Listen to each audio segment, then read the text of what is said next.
I wanted to make a video on what I thought is a great example of how cancel culture is just getting a bit far over the line. I'm recording this video on September 27th of 2021, and very recently there was just a Nintendo Direct. In that Nintendo Direct, they announced that there is going to be a Mario movie starring Charlie Day as Luigi and Chris Pratt as Mario. I believe Jack Black is Bowser, and there's many other big celebrity names involved in the movie.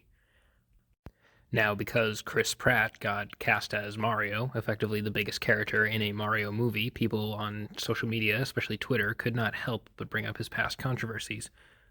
Now, the first big controversy involving Chris Pratt that I can remember is in October of 2020. During the 2020 presidential election, many of the stars of the most recent Avengers movie decided to do a fundraiser for the Democratic candidate Joe Biden. Chris Pratt did not partake in this fundraiser himself, and his absence was duly noted by social media.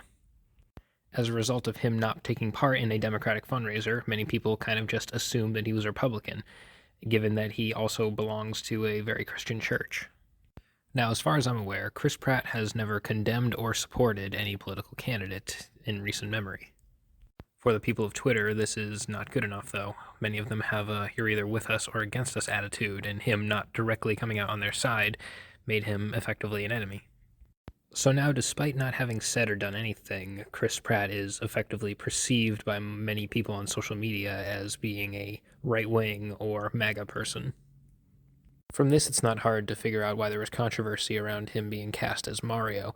Genuinely, people on social media don't like it when people who are perceived as right-wing get involved in anything pop culture.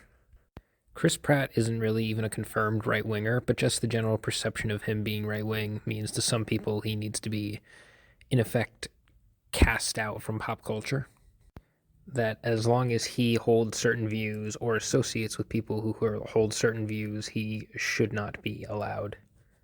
Now, in all fairness, many of Chris's fellow Avengers stars, some of which are pretty big leftists themselves, like Mark Ruffalo, did come out and defend him, saying he had a good character.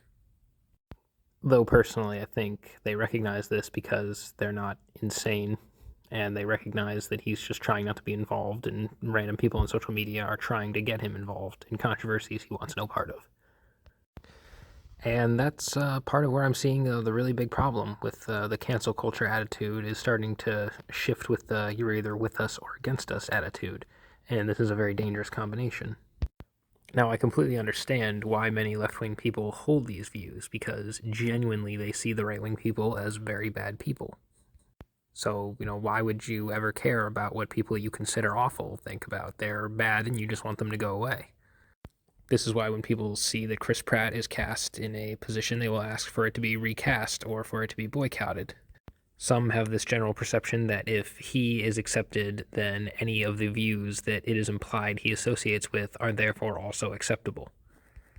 I personally don't see it this way, and I don't think most people do. I think this might just be a minority of crazy people on Twitter that think this way, but there does seem to be a growing acceptance of that idea in the mainstream. This is part of that phenomenon where a loud minority of crazy people on Twitter can somehow influence popular culture.